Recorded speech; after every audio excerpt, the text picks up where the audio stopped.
Chubb. Quinshon Judkins is a guy who was highly titled coming out of Ohio State, played for Ole Miss as well, has a dynamic ability to be a bruiser, still has some breakaway speed, and he might be a guy that's going to be the bell cow back. We'll listen to this clip from Tyvis Powell on the Ultimate Cleveland Sports Show, and he talks about why they believe that Quinshon Judkins could be a guy that could lead all rookies in rushing. And does he think that Dylan Sampson is going to be a person that's in the mix as well? Take a listen to this clip.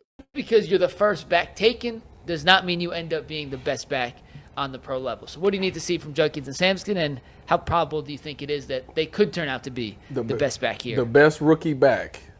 50%. I give it a 50% chance because of the simple fact that, you know, when you look at the Cleveland Browns, I like the Kevin system. I think that if this offensive line can hold up, they've shown and proved. Nick Chubb has proved that you can run the ball successfully here. And I think that if you look at both of those guys, more so Judkins, you know, he's more of a power back. He's one of those guys that knows how to break tackles. Don't sleep on Sampson. Although he's small, that dude got a lot of balance. You know, I did a film study of him when Ohio State was playing him in the first round. Now, he didn't play that game because I think he was dealing with a foot injury or a toe injury or something like that. But he's got really good balance, and if his offensive line give him a good room, he can make some people, you know, miss and things like that as well. So I give him a 50% chance. I mean, running back is one of those things that's hit and miss. You know, you got guys that go in the first round all the time and don't necessarily hit it, you know, the first year at least. And I think that when you look at these guys right here, I think that they're going to get a boatload of the carries. You know, they are the offense. When you look at our passing situation right now, you know, the quarterback is already murky, and you got Jerry Jeudy, but we don't know if we can get him the ball, and teams is going to play towards Jerry Jeudy.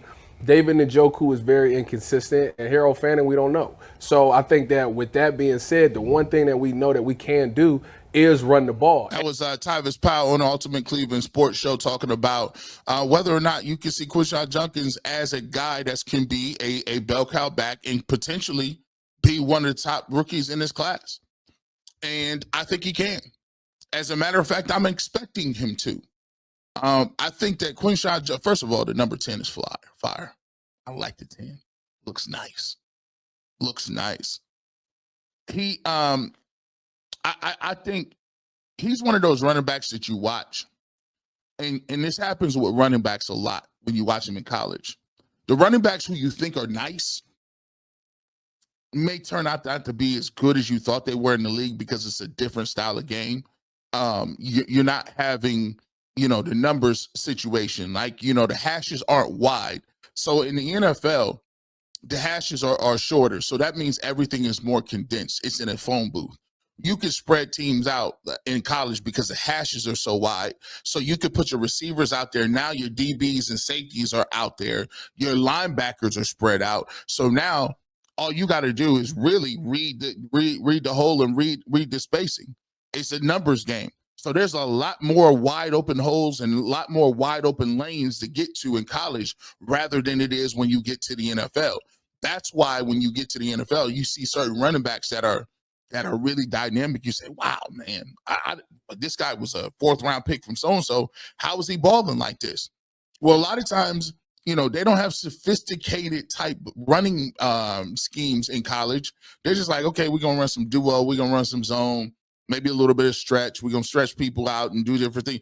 And in the league, you got a lot of stuff. They run all kind of different random, just, you know, they can, you know, the double teams, the zones, the stretches, you know, all of the stuff that you people are really creative with. The Browns will pull guards. The Browns at certain times will pull centers.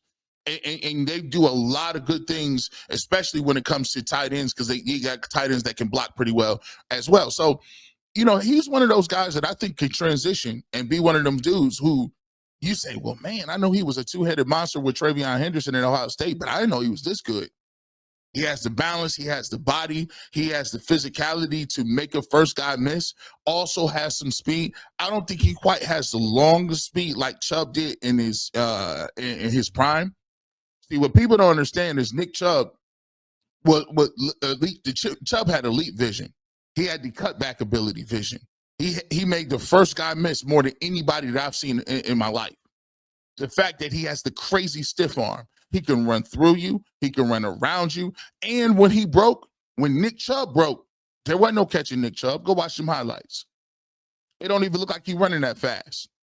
Go back and watch that Bengals highlight where he weaved through the middle of the defense. Go back and watch a couple of years ago when he ran that long run against the Falcons. So when you look at Nick Chubb, that's what made him rare. And so when you look at Quinshon Judkins and Dylan Sampson is a sleeper, man. I liked him coming out of Tennessee. 1,500 yards, 20-some touchdowns. For a small dude, he runs the ball hard. He has great burst. He gets the ball out of the backfield. And what Tyvis said is true. You're going to need a strong running game. And one of the things that even when we go back to the quarterback situation, you know, Dylan Gabriel at Oregon or even Shedeur Sanders to a certain extent, they're gonna benefit from being under center, because under center it's ambiguous. When you're in shotgun all the time, it's hard to fool people. When you're in shotgun and you got 3 receivers on the field at all times, you're really not selling the run. The run is not your first option, and the run is not scaring nobody. But when you get under center, you could do multiple things. It could be screen, it could be play action, it could be 5-step, it could be 3-step.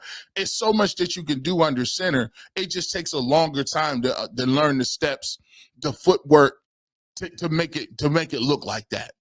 But neither one of them guys, where I would say, had crazy run games, especially Shedeur. So he could be even more it could even be more beneficial to him if you start one of the younger rookies, if they get in the season and you have a consistent running game that you can get 4 or 5 yards in chunk plays. And then now on obvious downs, you could do a lot of different things moving around and making sure that you're getting the ball out and being accurate. So for me, I think Judkins is going to be the bell cow back. And like I said before, and I stand on what I'm saying, if you're going to be talking about this, if you're going to be saying that the Browns ain't doing this and ain't doing that, they need to be playing these rookies. They need to be playing and developing these guys so that we understand and can know what we got.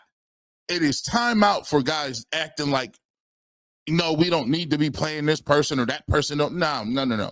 It's time out for that. We need to start to see these guys, and Dylan Sampson and Judkins is the guys I want to see. I've seen what Jerome Ford can do. I'm ready for a new look at somebody, and I think these two guys are going to be dynamic in the run game as well as the pass game. With that being said.